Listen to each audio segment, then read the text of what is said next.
5 seconds to go.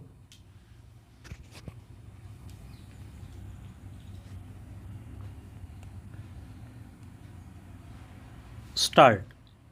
Honorable members, our mothers and sisters always used to save some money for difficult times, but often these savings were spent on daily needs.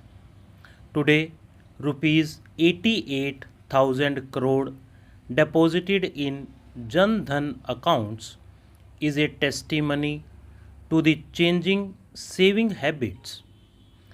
It is only because of the Jan Dhan scheme that wages from Manrega, benefits from different insurance schemes, scholarships, pensions, and most other government benefits are being credited directly into the bank accounts of the poor through DBT.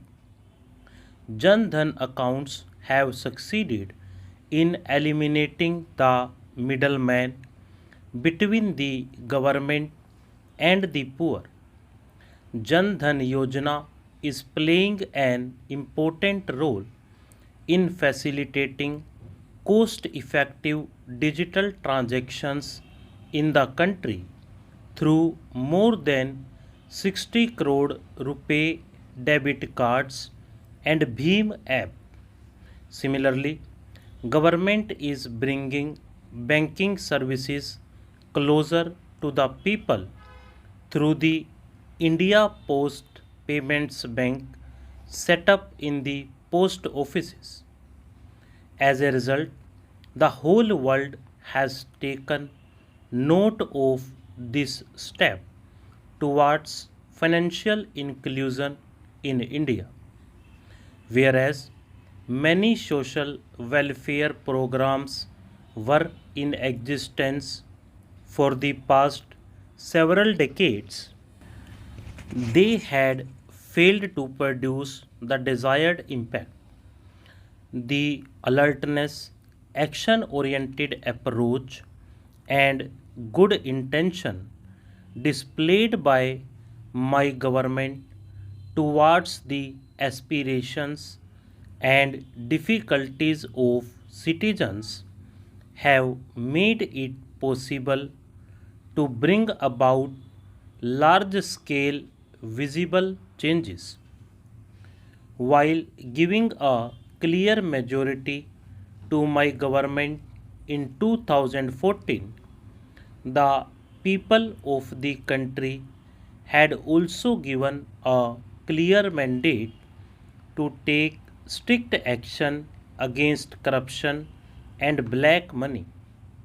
My government has come down heavily on corruption in the past 4.5 years.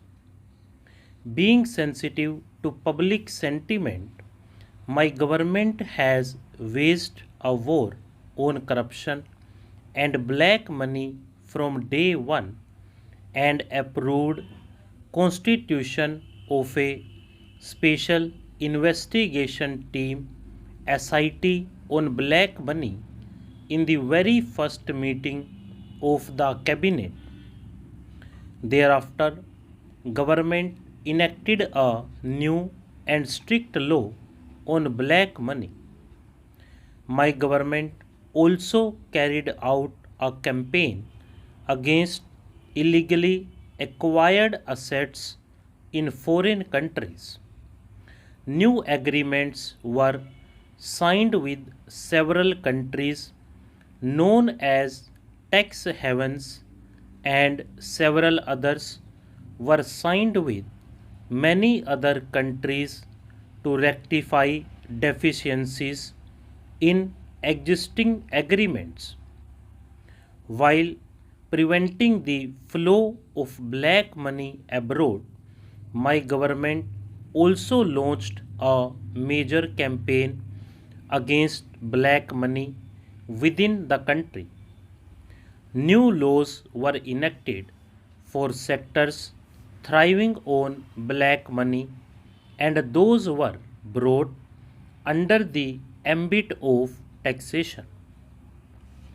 Honorable members, demonetization was a defining moment in the government's war on corruption and black money.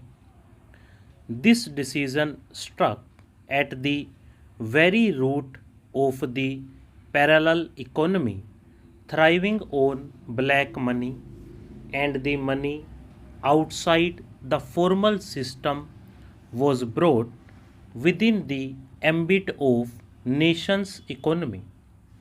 This action of the government broke the back of the forces destabilizing the country and the systems sustaining the flow of black money. The registration of 3,38,000 dubious shell companies responsible for flow of black money have been annulled by the government. The directors of these companies have also been prohibited from holding such offices again. Assets worth more than rupees 50,000 crore are being taken under the Benami Property Act, Prevention of Money Laundering Act, and the Law Against Fugitive Economic Offenders. As a result of the policies of my government, black money in real estate sector has declined substantially.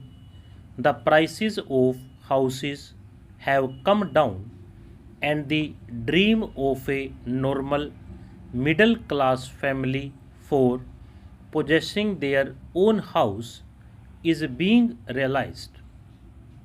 I am pleased that on account of these policies of my government, people's trust in the government has increased, and there has been a sharp increase in the number of persons paying income tax, whereas prior to 2014, 3.8 crore people had filed their return. This number has increased, and more than 6.8 crore people have come forward to file their returns.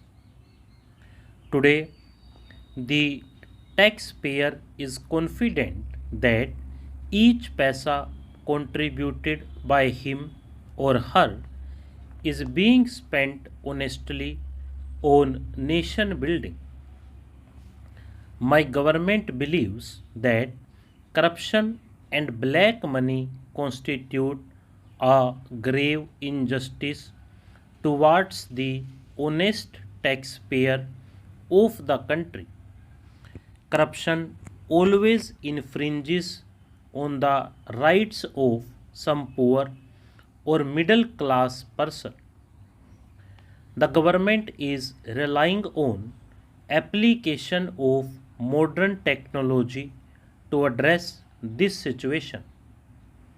As a result of the expansion in direct benefit transfer in the last 4.5 years, more than rupees 6 lakh 5,000 crore have been directly transferred to the bank accounts of beneficiaries. Because of this, about rupees 1 lakh 10,000 crore have been saved from falling into wrong hands. Government has removed about 8 crore fictitious names which were being used by middlemen to misappropriate the rightful benefits of genuine beneficiaries. In order to build a strong nation, it is imperative that we develop our economy in such a manner that will help our fellow citizens to progress with transparency and honesty. My government developed a transparent system for auction of coal mines and has protected this national resource of the country. Stop.